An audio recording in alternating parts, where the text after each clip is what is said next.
Welcome to the 2015 edition of Spanish Fork's Fiesta Days. I'm Natasha Lockhart.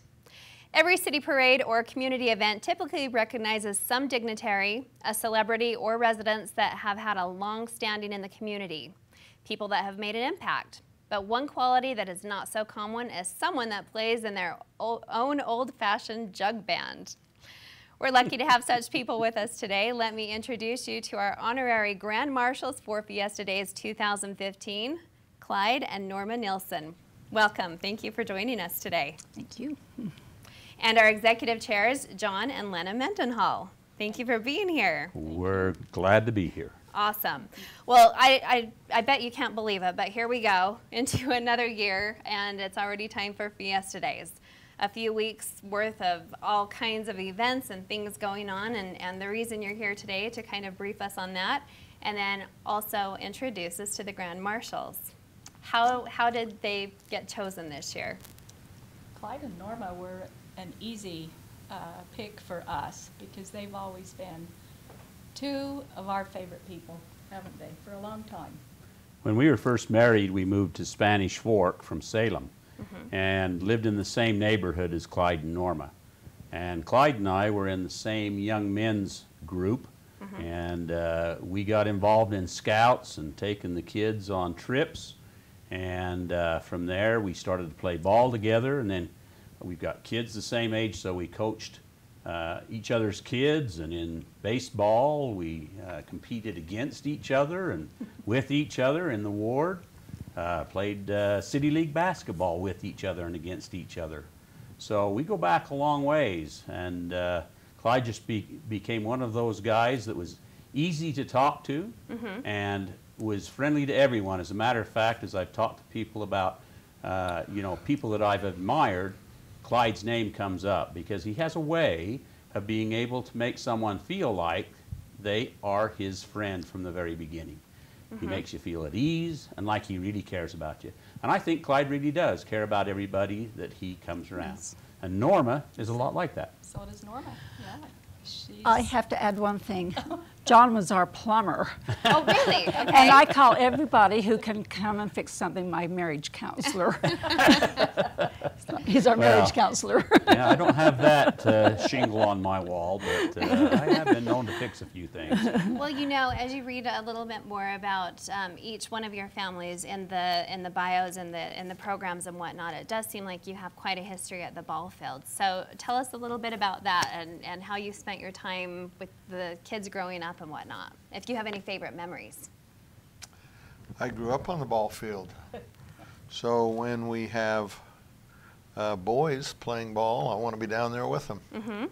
And so we have lots of great memories. I started coaching way back when, and we have 4 boys, and I've coached 3 of them a lot in baseball. The oldest one I didn't get a chance to, but I watched him play a lot and then decided I'd better get involved. And are you still coaching a little bit I'm now, still even coaching. now? I've got a problem. I've got a ball game tomorrow night, and I'm supposed to be at city council meeting. Go to the ball game first, city council. Yeah, that's what I figured. Get your priorities straight, right? And it seems like you have a bit of history at the school with French. Was it French? Oh, well, yeah, I taught in the Nebo School District. I taught at the middle school, and then I taught at Springville High School, and then I taught at Spanish Fork High School. So. And French was her major. Right, so I taught that. And do you still practice? Just when I go there, go to Paris. Or which is every year, right? I wish. You get the chance. I wish. Norma, why don't you tell us a little bit about the trips that you put together for some of your students? That's pretty special. Well, Ann Dart and Ann taught English at Spanish Fork High School, and I taught French, and so we'd sign some students up and along with their parents, and would go always to England and always to Paris. But then we expanded a bit, so we've been to Italy, and we've been to Germany and Spain and Austria and Switzerland, and I hope I haven't left anything out. And that's how many trips? 5, 6? Oh no, we went on, well, I've been to Paris 10 times. So probably 7 times. And I stayed home and watched the kids and did a terrible job. No, on I don't believe that. No, for a he and minute. Rod would go to baseball games in California and Denver Well, with the kids while you were while we filling were the gone. passport, Plan the right? baseball trips. Well, it's interesting that you bring up that point, because after you've been around the world and you've seen all of these things, I want to know what it means to you. What does Spanish Fork mean to you that it feels like home? Well, this will bring tears to my eyes because Spanish Fork is home. I love Spanish Fork. It has such good people like the Mendenhalls and just good, down-to-earth people. So, Okay. so this is home. I've moved a lot too, so Spanish Fork is home. That's great. What about She moved a lot as a child. And we moved here in 1975 when we bought a business on Main Street, the Oh, City yes, Drug. yes. And we were, at that time, we had 4 children. We had 2 more after we moved here. Raised 6 children in the community, wonderful community.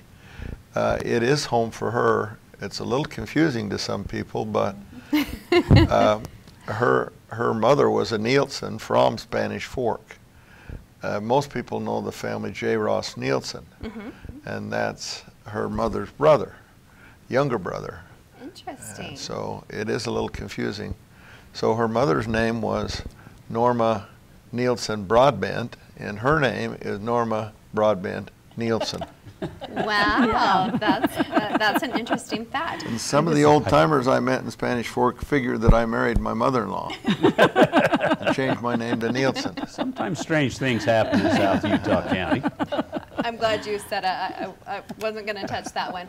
You know, because you were a business owner here, let me ask your opinion a little bit on the expansion and the growth of Spanish Fork. What do you think about all this? Wonderful, absolutely wonderful. This is really, well, like she said, this is a home of pride and progress. Spanish Fork is just, I think it's the best place you could live in the valley and maybe in the world.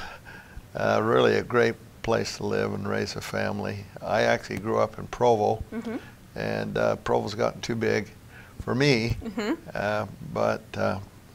and too many stoplights, and we're getting a lot here in Spanish Fork now too. But anyway, we love Spanish Fork. Good place to run a business, good community, great loyal clientele, customers. You know, we treat people well here. If we're running a business, we treat people well, and they appreciate it and return again and again. I would agree. There's And definitely very- that sense of loyalty. Very good. I have a story about Clyde when we were in the same ward. Okay. Lena had an illness one time. It was just strep throat that she got very sick and couldn't make it to church. And I went to church, and Clyde was there, as well as Dr. Flinders, who worked for years down here at the clinic. And he was one of our neighbors as well. And I told him that Lena was home sick with the baby. And it wasn't long before here they came, and Dr. Flinders came and was able to write a prescription. Clyde ran down to the pharmacy and opened up the doors and filled that prescription and brought it back to her on a Sunday afternoon. And I got better. She got better. Yeah. Yes, that's She the may important get better thing. one day. I don't know. But that's the kind of business spirit we have in Spanish Fork. Is that you know, there's the clientele that's very loyal, but there's also the businesses that will go the extra mile, and especially on Main Street, those businesses are extremely glad to do most anything that people need to be a part of the community. And Clyde's a great part of that. I hope we didn't charge you too much. It was the Sabbath. I think it was double, but Just a couple more questions for you before we let you go, because I haven't forgotten about the jug band. Tell us about that. Well, you're going to hear us at 11 o'clock behind the park, behind the library, after the parade Awesome. Good. on the 24th of July. Fantastic. But no, it's a group of 6 guys. We actually started in high school. We haven't changed the water in the jug, so it's getting really, no, just kind of kidding. murky and gross. But with a couple of flutes or fifes or recorders, whatever we can get, they play a little melody, and 4 of us play the bottles and jugs.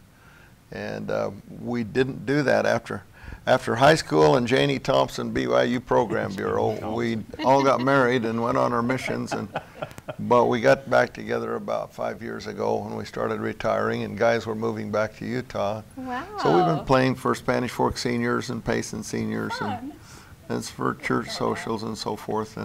And we sing for our supper. We don't charge, but we'd sure like it if they feed us. And you can tell they feed us, yeah. Well, I hope that you're passing that on to a younger generation.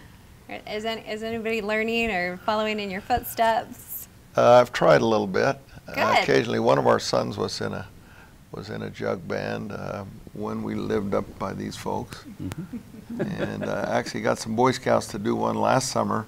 Nice. We'll have to work on that. Going, so yeah, it's That's great. nice fun thing to do. Well, we'll have to all put that on our calendars, and we'll make sure to come and watch you.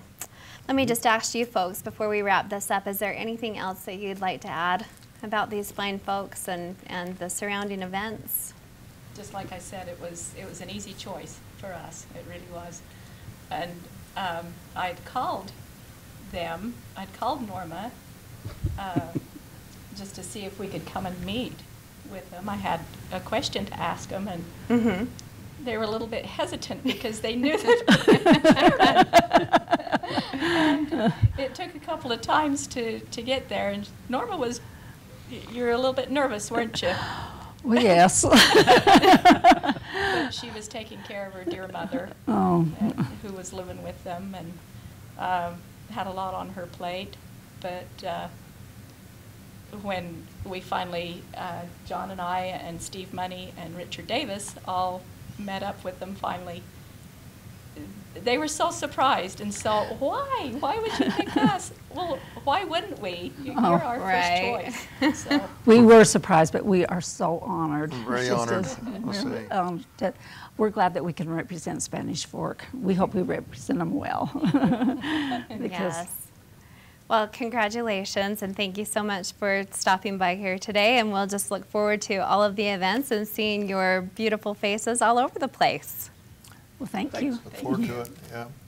Thanks to all of you for your participation. The Fiesta Days Committee made a great choice in this year's Grand Marshals. Congratulations to you, Clyde and Norma. We hope you get the best seats for all of the events.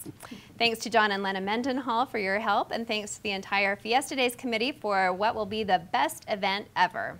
We invite you to get out there and enjoy Fiesta Days. There is something for everyone. Thanks for watching.